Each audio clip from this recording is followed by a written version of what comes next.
Nintendo Dream Team. It's your boy D Neal back with another reaction video, guys. Here we are with Australia on Fire full documentary part 2. Before we dive in, make sure you subscribe to the channel, ring notification bell, get a video a thumbs up so it gets suggested. Social media, Patreon, all up top. You'll subscribe to any of it. Put all the links in the description. All you gotta do is hit the link, follow me, talk to me. Human. I talk back. What we got?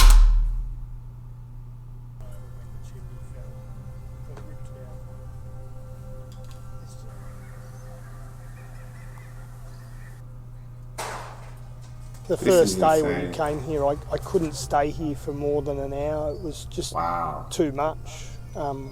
We just come and had to see it with our own eyes, but we also realised how great a decision it was for us to leave that day and not risk the loss of each other. For sure.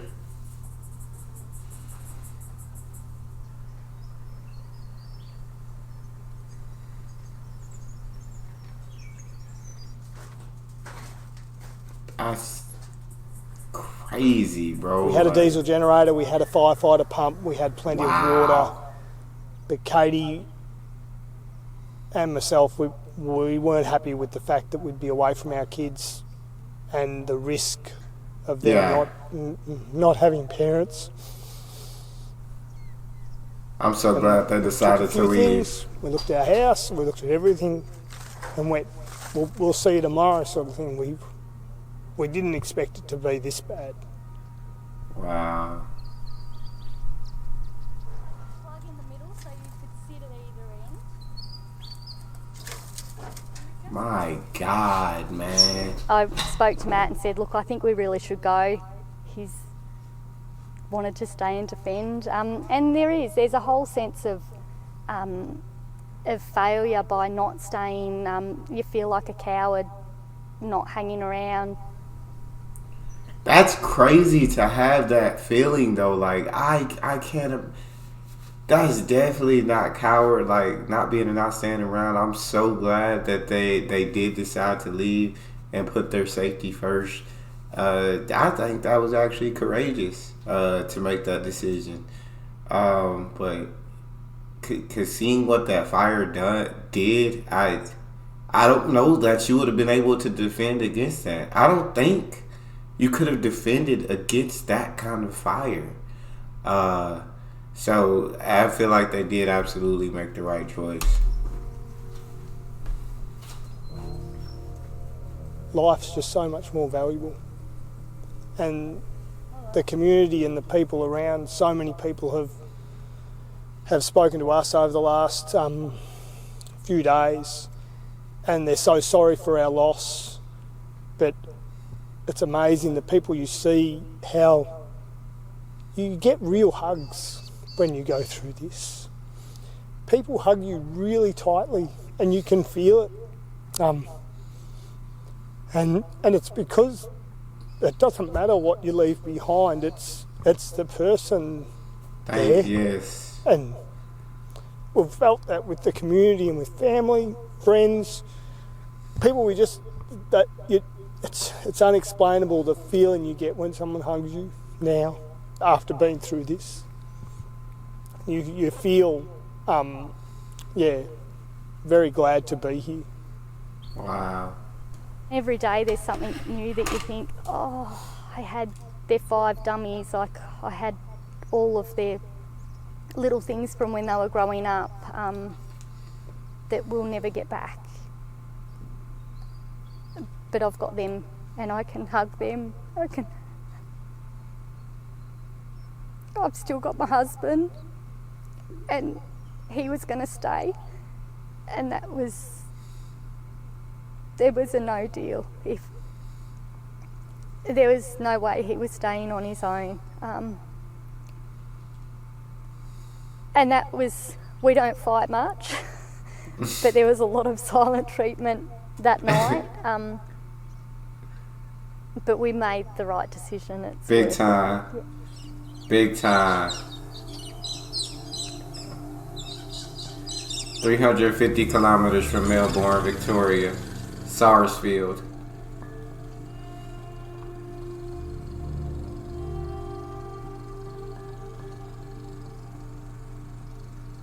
Hoses, sprinklers on the roofs of shearing shed and the house. So we're all geared up to cope with things.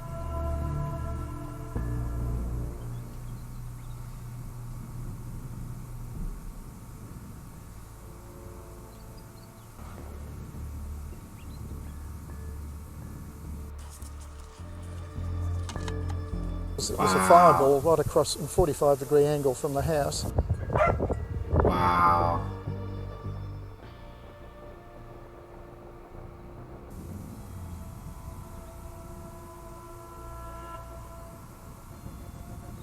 So over the years we've developed place, so you can over nearly 50 years become quite attached to the place, and one would hate to think that a lot of your assets are going to be destroyed.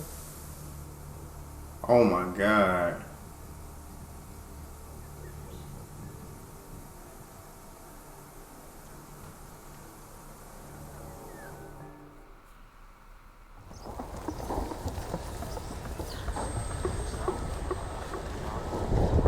Wow.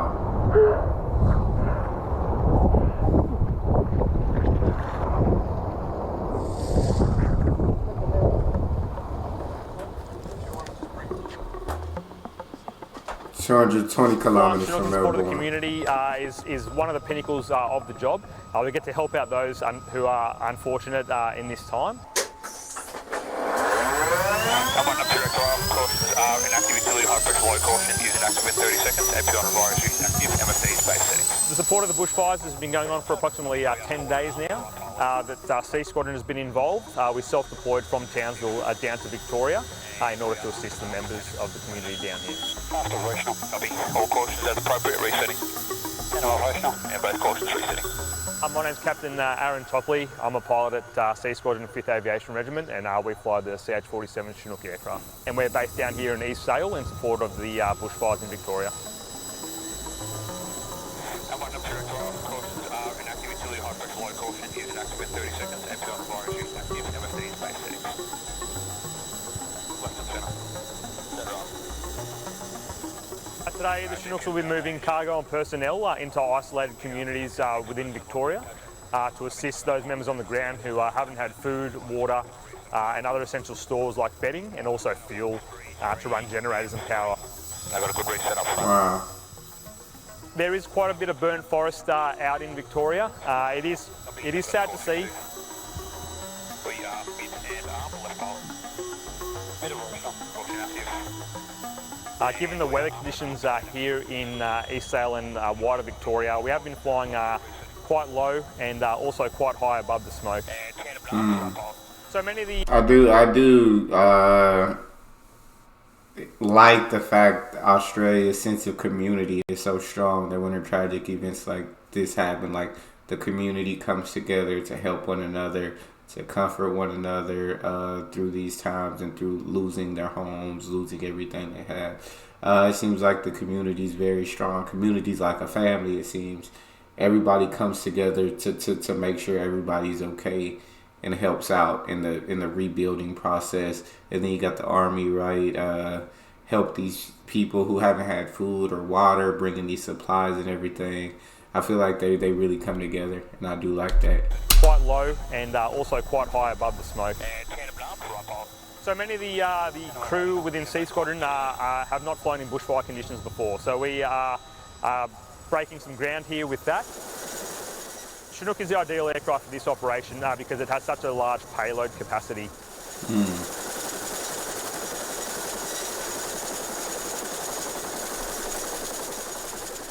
So we are dropping 7RR personnel at the moment, our soldiers into isolated communities, and they're providing us with an assessment of the infrastructure and the damage that has occurred to these communities that can't be accessed yet by road, and also just make sure there are no casualties that still require evacuation that we haven't been able to get to as of yet.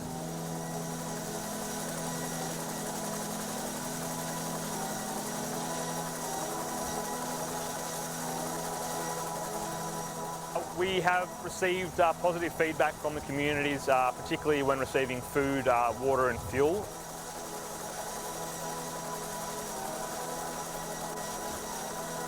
So they are quite relieved to receive what we can get into them.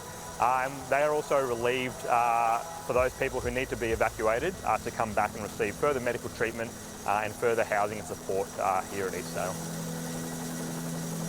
So awesome of them, man. Basically, we're just bringing in pallets of goods that are being flown in by the Defence Force for the supermarkets, pretty much.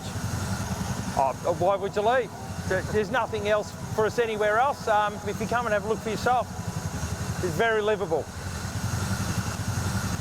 We're a close community, so we'll help each other, and we're trying to help each other, but resources like unleaded fuel is just, it's not there. We've got nothing to run our generators with. So next couple of days, unless we get some, we could be, could be a little bit difficult for us.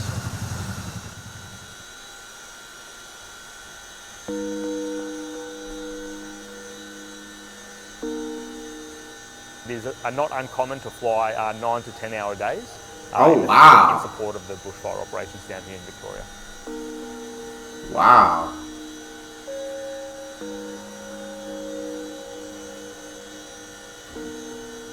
To be involved in support of the local community, it's fantastic for us to support those personnel who have been isolated and affected by the bushfires and delivering them critical equipment and aid that they need.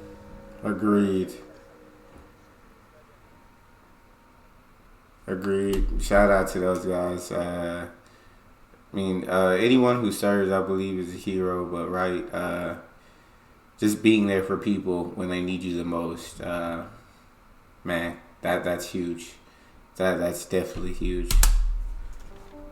Wow, Southeastern Australia. All these animals who lost their homes as well, man. It's just so sad.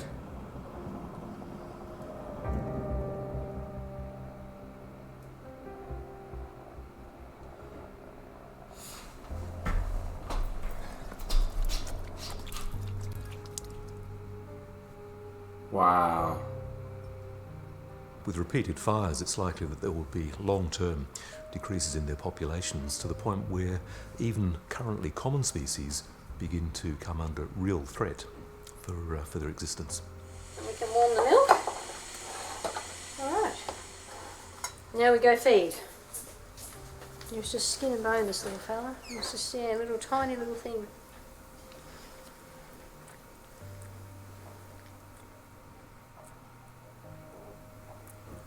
Papa, you're going to sleep.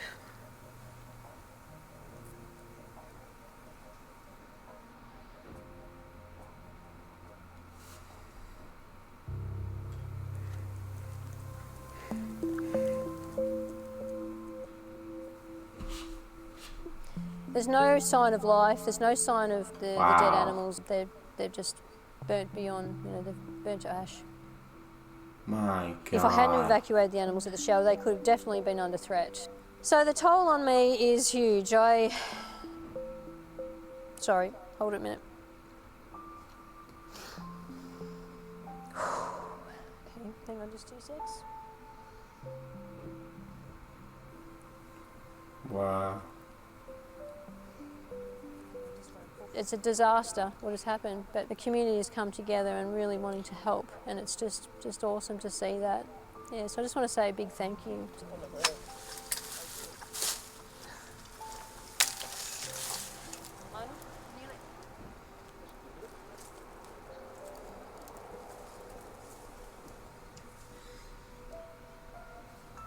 We've got a roster going at the moment, and every morning we come and put new food in for the koalas, make sure it's all clean and nice for them and that they're all happy.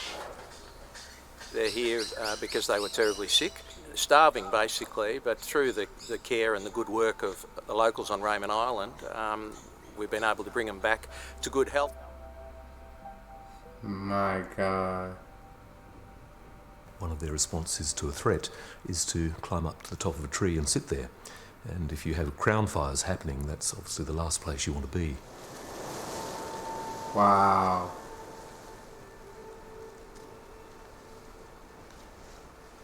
That's crazy, man.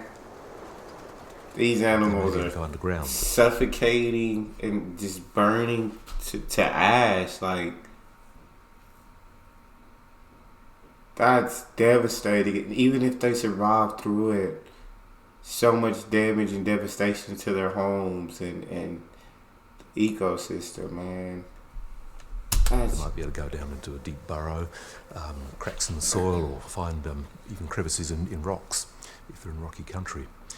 For them, the problem of the fires is going to be that when they re-emerge after the flames have passed, there'll be very little food, very little water, very little shelter. All their habitat will have gone. So these include species like the long-footed potteroo that occurs in Gippsland, East Gippsland.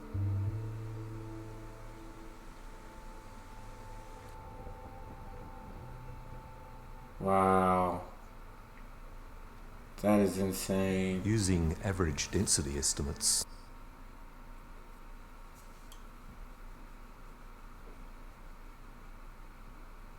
birds and reptiles have been affected by the fires. If we can make the assumption that the average densities calculated for New South Wales can be extrapolated into Victoria, where 1.2 million hectares have burned, then we're probably looking at 1 billion mammals, birds and reptiles that have been affected by the fires. Oh my God. It's huge. One of our guys was escorted through the fires, and he said it was like walking through a crematorium. He said it was deathly quiet, there was no birds, there was just charred bodies. I might be ready for another piece. That's insane. We are going to stop it right there for the day, guys. We'll have part 3 tomorrow. That's all we got. This is devastating. You guys got a favorite video suggestion? You can subscribe to Patreon or drop it in the comment section. Subscribe to the channel, ring notification bell, get a video a thumbs up so it gets suggested. It's your boy Neal, out.